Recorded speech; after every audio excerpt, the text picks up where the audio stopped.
हिंदू धर्म को बदनाम करने की जो साजिशें हैं वो अपने चरम पे पहुंच गई हैं और अब उन साजिशों ने एक रंग रूप लेना शुरू कर दिया है। मैं कहना चाहूँगा कि जो हिंदू धर्म को समाप्त करने की जो षड्यंत्र पूरी दुनिया में जो चलाए जा रहे हैं वो सब षड्यंत्र आज की डेट में सक्सेसफुल यानी कामयाब होते नज़र आ रहे हैं। ऐसा नहीं है कि धर्म ख़त्म हो जाएगा, धर्म कभी ख़त्म नहीं होगा।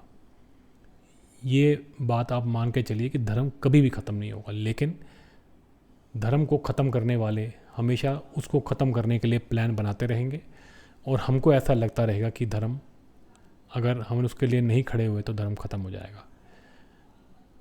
धर्म ख़त्म तो नहीं होगा, लेकिन जो धर्म की साइड खड़े होते हैं उनको लड़ना पड़ता है। धर्म के लिए लड़ना ज़रूरी है। धर्म उसी को बचाता है जो धर्म को बचाने के लिए लड़ता है। धर्मो रक्षतो रक्षिति। अब वो सिचुएशन आ चुकी है हिंदुओं के लिए भारत देश के अंदर कि अब हिंदुओं को खड़ा होकर के अपने धर्म की रक्षा के लिए खुद से कुछ करना पड़ेगा। षड्यंत्र बढ़ते जा रहे हैं, अटैक्स बढ़ते जा रहे हैं और ये और भी ज़्यादा घातक होते जा रहे हैं। अब हिंदू जो है वो कहीं ना कहीं इस पूरे कांड के अंदर हारता हुआ नज़र आ रहा है। अब ये कैसे हो रहा है, इनके लिए मैं 2 इंसिडेंट्स की बात करूँगा। पहला इंसिडेंट है जी तिरुपति बालाजी मंदिर के अंदर, जो कि लड्डू प्रसाद जो वहाँ मिलता है, जो कि पूरी दुनिया में फेमस है। तिरुपति बालाजी मंदिर हिंदुओं की आस्था का केंद्र है। भगवान वेंकटेश्वर वहाँ स्वयं विराजमान है और करोड़ों लोगों की आस्था अनगिनत वर्षों से वहाँ पे हिंदुओं की है। उस मंदिर के अंदर जगन मोहन रेड्डी की अधार्मिक सरकार ने पशुओं का मांस उस लड्डू में डलवा दिया। ये काम उन्होंने घी के माध्यम से करवाया। नकली घी सप्लाई करना शुरू कर दिया। जो कंपनी वहाँ पे कई सालों से वहाँ पे घी सप्लाई कर रही थी, शुद्ध घी सप्लाई कर रही थी, उसको हटवा करके नकली घी वहाँ सप्लाई किया गया। उसके अंदर मछली का तेल, गाय का मांस, सूअर का मांस, ये सब पाए गए हैं लैब की रिपोर्ट्स में। और ये कहा गया है कि कई सालों से ये नकली घी वहाँ पे लड्डुओं के अंदर डाला जा रहा था और वही लड्डू राम मंदिर के प्राण प्रतिष्ठान के प्रोग्राम के अंदर भी 100 किलो से ज़्यादा बांटे गए थे। तो आप सोचिए ये हिंदुओं के ऊपर कितना बड़ा कुठाराघात किया गया। ये हिंदू धर्म को कमज़ोर करने के लिए, हिंदुओं को कमज़ोर करने के लिए ये षड्यंत्र रचा गया और इसको पूरे भारत देश के अंदर इसको वहाँ से चलाया गया। अब ये जो जगन मोहन रेड्डी था खुद तो चला गया, सरकार इसकी चली गई। इसका बाप जो है वो भी इसी तरह की घटिया पॉलिटिक्स किया करता था।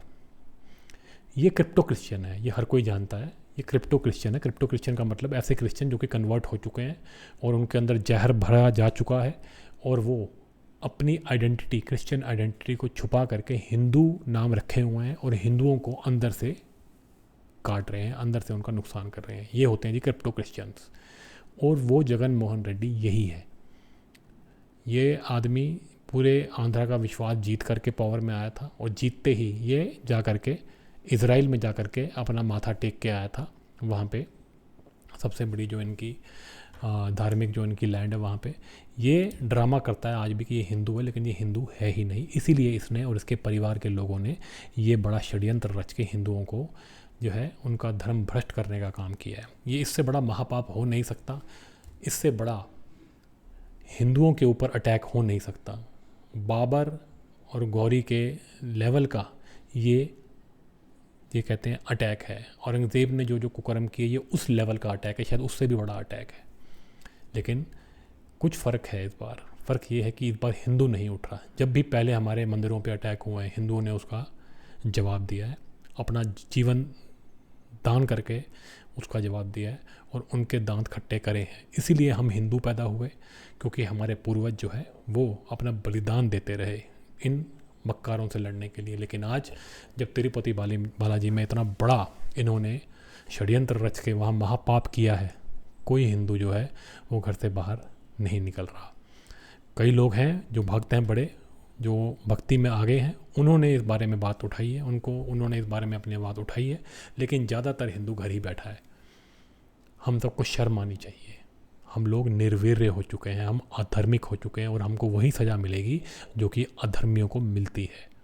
हम में और उन लोगों ने जिन्होंने ये पाप किया है उसमें उनमें क्या फ़र्क रह गया है, और हम अपने पूर्वजों को कैसे मुंह दिखाएंगे। हमारे पूर्वजों ने अपने, जिन्होंने प्राण दान कर दिया, उन्होंने अपने प्राणों को न्यौछावर कर दिया धर्म के लिए, वो बैठ करके हमें देख रहे होंगे कि हम कितने गिर चुके हैं, कि हमने ये सब होते हुए देख लिया, अपने भगवान वेंकटेश्वर का निरादर होते हुए देख लिया, भक्ति का निरादर होते हुए देख लिया।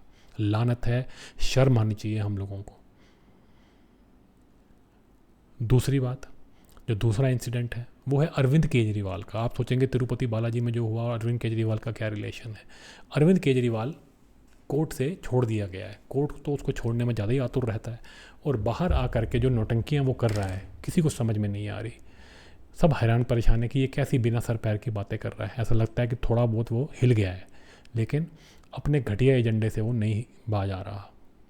उसने आतिशी को यहाँ पे चीफ मिनिस्टर बना दिया। आतिशी नक्सली माँ बाप की बेटी है, वामपंथन है, पूरी तरह जिसे कहते हैं दिमाग से पैदल है, घड़ी घड़ी उठ करके जा करके धरने में बैठने की उसकी आदतें हैं। ऐसी औरत जिसके माँ बाप ने उसके अंदर जहर घोल दिया और जिसका अपना खुद का नाम मार लेना रख दिया और मार्क्स और लेनिन के नाम पे, जो कि मास मर्डरर्स थे, ऐसी औरत से आप क्या एक्सपेक्ट करते हैं। उस औरत को, नक्सलवादी औरत को इसने बिठा दिया है उस कुर्सी पे, और उस औरत ने तो सारी बेशर्मी की सीमाएँ लांघ दी हैं। वो इतने घटिया लोग हैं कि जब केजरीवाल अंदर था जेल के तो ये कहते थे केजरीवाल आएंगे। ये केजरीवाल को भगवान राम से कंपेयर इनडायरेक्टली कर रहे थे, क्योंकि जब राम मंदिर बन रहा था तो एक स्लोगन चला था कि राम आएंगे, तो ये केजरीवाल आएंगे, तो केजरीवाल को ये भगवान राम से कंपेयर कर रहे थे। ये हिंदुओं के ऊपर मजाक उड़ाया जा रहा था, हिंदुओं का मखौल उड़ाया जा रहा था। उस टाइम पे भी हमने अपनी आवाज़ उठाई थी, लेकिन बाकी हिंदू सोए हुए थे। हिंदुओं को समझ में नहीं आ रहा कि ये उनके देवी देवताओं का, भगवानों का मजाक उड़ा रहा है। ये भगवान राम का डायरेक्ट मजाक उड़ा रहा है। ये भगवान बजरंग बली महाराज का भी ये मजाक उड़ा चुका है, लेकिन अब ये नौटंकी करता है बजरंग बली का भक्त होने का। उसके बाद इसने अब नया नौटंकी की है। आतिशी अपनी कुर्सी के साथ केजरीवाल की बड़ी कुर्सी लगा करके बैठ गई है और फिर कह रही है कि मैं भरत की तरह वहाँ पे खड़ा रख के काम करूँगी। शर्म नहीं आती है। फिर से केजरीवाल को भगवान बता रहे हैं, अपने आप को भरत भगवा रहे हैं। आपको पता, ये भरत जी बता रही है अपने आप को। आपको पता होना चाहिए, भगवान अपने आप को बताना ये महापाप है। ये निरादर है भगवान का, ये निरादर है भगवान के भक्तों का। केजरीवाल भगवान नहीं है, केजरीवाल चोर है, उचक्का है, बक्कार है, 2 कौड़ी का शराब घोटालेबाज है। उसकी जगह तिहाड़ में है, जूते पड़ने चाहिए उस आदमी को। लेकिन सुप्रीम कोर्ट उसको क्यों छोड़ता है ये हर कोई जानता है कि सुप्रीम कोर्ट के ऊपर किसका प्रेशर है, क्या है। हर किसी को अपने डाउट्स हैं, लेकिन मोटा मोटा हर किसी को यही लगता है कि अंदर जो सेटिंग चल रही है उस वजह से बार बार ये छूट के बाहर आ जाता है। जब इसकी पार्टी पर खतरा होता है, जब मोदी को जीतने के चांसेस बढ़ते हैं, ये इसको छोड़ देते हैं। यही हम सबको शक होता है सुप्रीम कोर्ट पर। मैंने पहले वीडियो बनाई थी जिसमें मैंने बताया था कि हमें क्या क्या शक होते हैं। लेकिन केजरीवाल जैसे ही बाहर आया है, उसने हिंदू धर्म को फिर नीचा दिखाना, उसका मजाक उड़ाने का काम किया, और ये फिर से वही काम कर रहा है। अब इन दोनों इंसिडेंट को, जो तिरुपति बालाजी में हुआ है और जो ये केजरीवाल खुलेआम सबके सामने कर रहा है, ये हिंदुओं को, मतलब हिंदुओं को इस बात से गुस्सा क्यों नहीं आता। हिंदुओं को क्या ये बातें समझ में नहीं आती?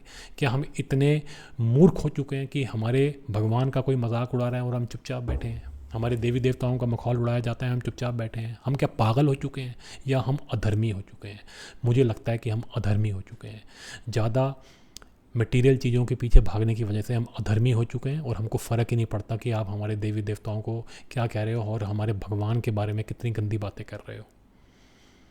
भगवान इन सबको तो फिर भी माफ़ कर देंगे जो भगवान का मजाक उड़ाते हैं, लेकिन अपने भक्तों का मजाक उड़ाने वालों को भगवान कभी माफ़ नहीं करते।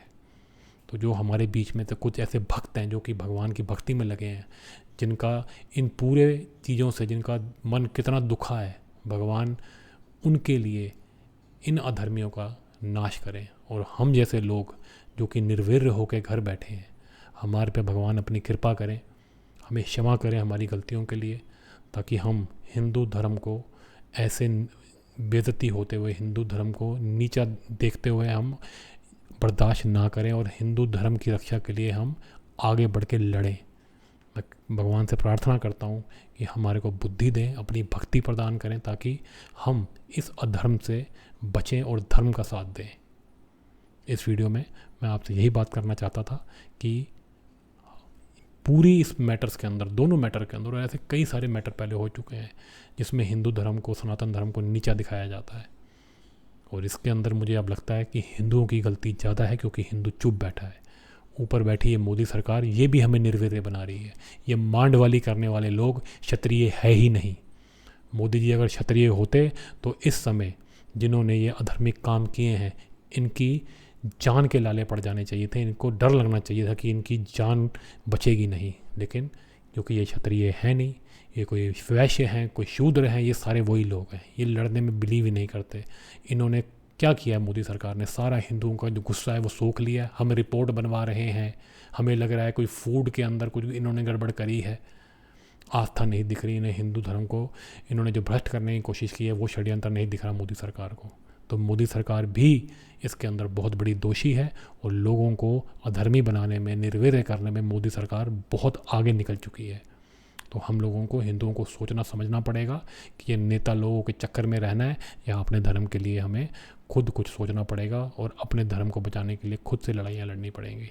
पवन कल्याण जी का मैं बहुत बहुत धन्यवाद करता हूँ कि एटलीस्ट वो इन लोगों की इन बातों से आंखें खोल रहे हैं, वो प्रायश्चित कर रहे हैं, हमको जगा रहे हैं। भगवान कृपा करें तो हम भी जागें और धर्म की रक्षा के लिए साथ खड़े हो जाएं। इस वीडियो में इतना ही। मिलते हैं आपसे अगले वीडियो में।